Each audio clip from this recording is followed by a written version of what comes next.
Bem, meus queridos, a paz do Senhor Jesus, estamos aqui de volta mais uma vez para a nossa pré-aula da EBD.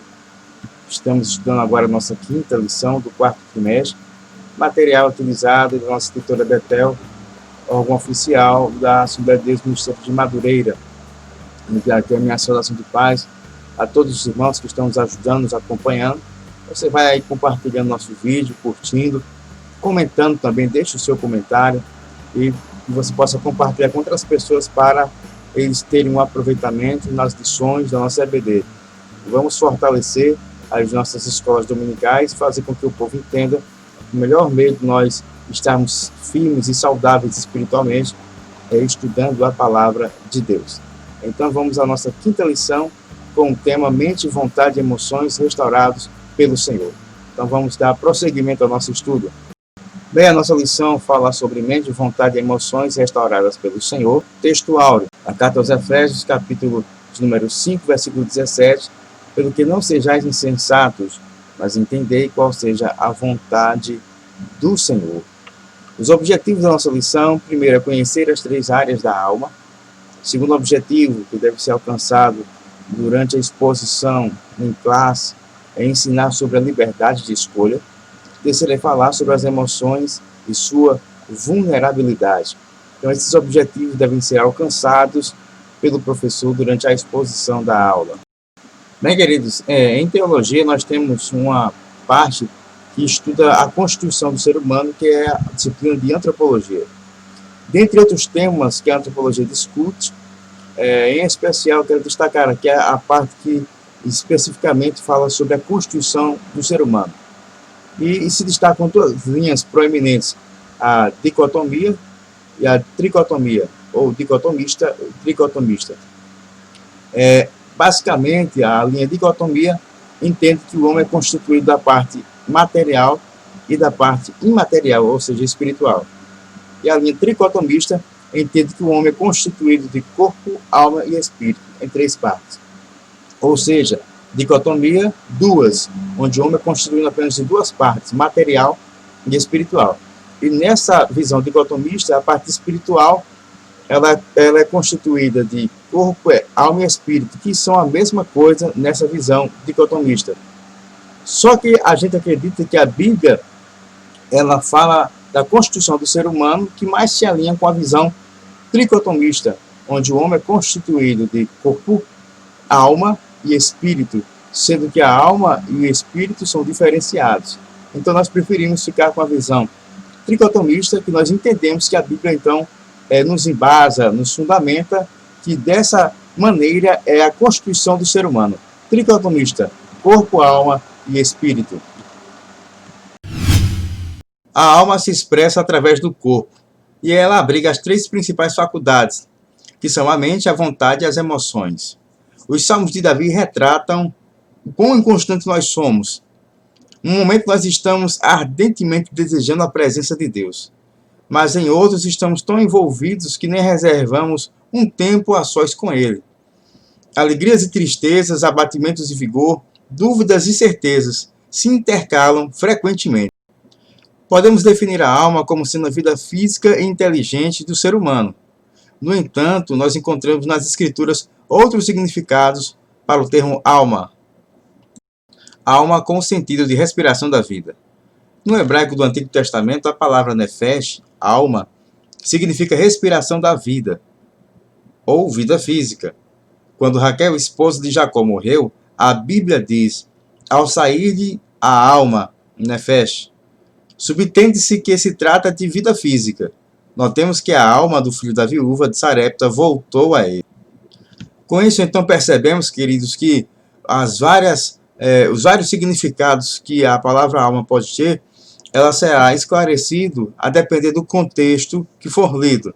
Pode significar um indivíduo, pode significar o sangue e os outros aspectos que nós vimos anteriormente. O contexto vai dizer e vai apontar o sentido real da palavra. Bom, o primeiro ponto da lição fala sobre a mente. E o comentarista, ele, de uma forma bem acertada, ele coloca a mente como a líder da alma.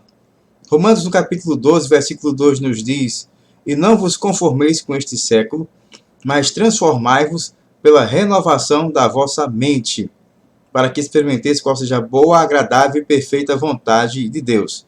A palavra mente, no original grego, é metamorfo, ou seja, de metamorfose. Essa mudança e essa transformação de mente e de coração só Deus pode fazer. Mas o apóstolo Paulo ele chama a atenção, mas transformai-vos pela renovação da vossa mente. Esse é um processo que se inicia por uma obra divina no novo nascimento, mas que vai ter o seu prosseguimento durante a nossa vida cristã, que a gente chama de santificação. Nessa santificação, o nosso corpo, nossa alma e o nosso espírito vão sendo trabalhados por Deus. Mais especificamente, que é o tema da lição, nossa alma. Os aspectos da nossa alma, da vontade, das emoções e do intelecto devem ser trabalhados e nós devemos buscar muito a presença de Deus para que os padrões divinos sejam incorporados à nossa vida, à nossa maneira de viver. Então é importante nós entendermos que esse processo de transformação que se iniciou no novo nascimento, ele deve ser aperfeiçoado. Primeiramente é Deus quem faz esse aperfeiçoamento. E é um progresso. Mas há uma dedicação por parte do homem em buscar a Deus, buscar ao Senhor, orar e buscar incorporar dentro de si esses valores espirituais divinos.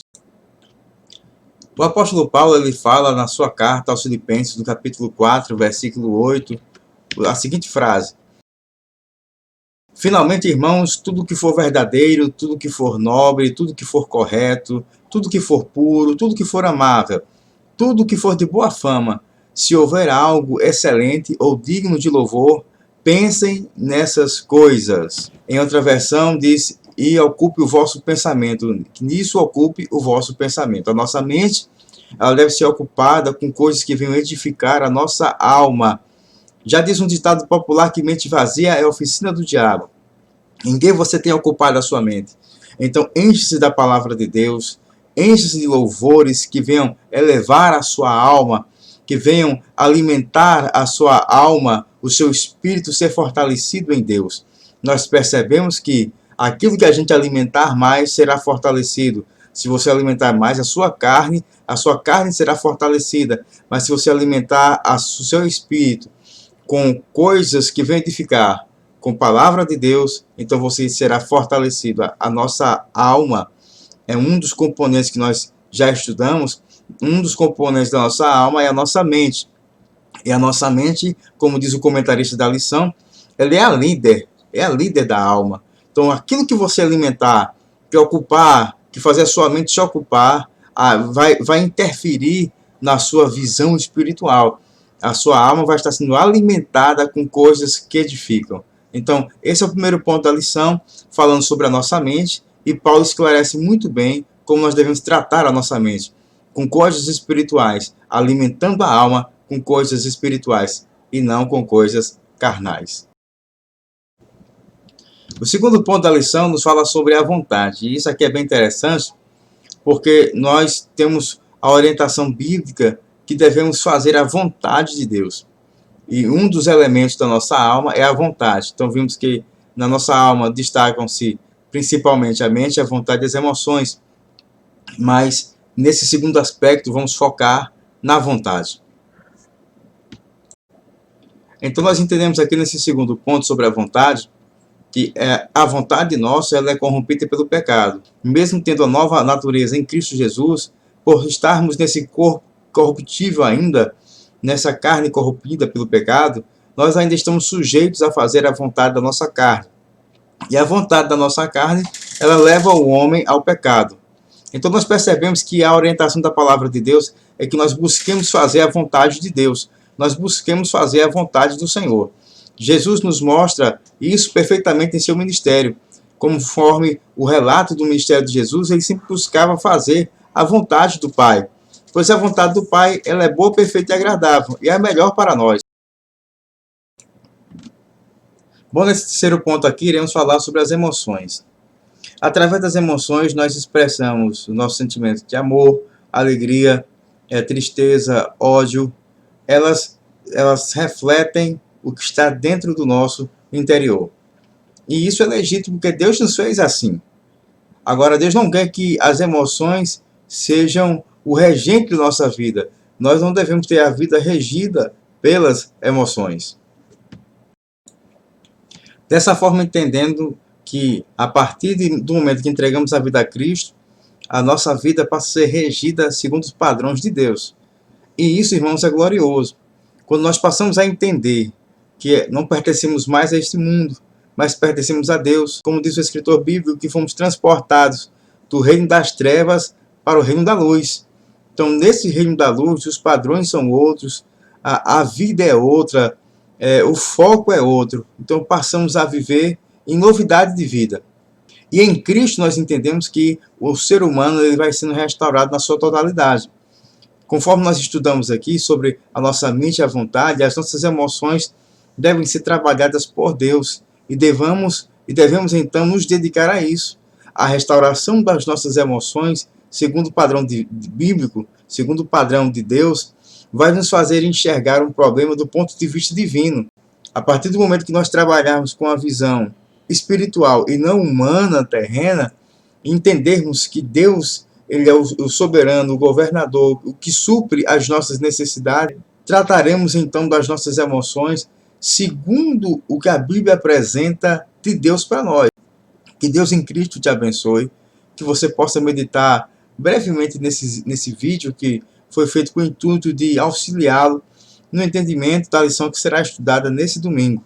Que você possa visitar uma igreja evangélica, participar da EBD, da Escola Bíblica Dominical, e se alimentar da Palavra de Deus. Mais uma vez aqui o nosso abraço. Peço a vocês que comentem, que curtem, que compartilhem os nossos vídeos, tá bom? Deus abençoe, um forte abraço e nos veremos na próxima semana, se Deus quiser.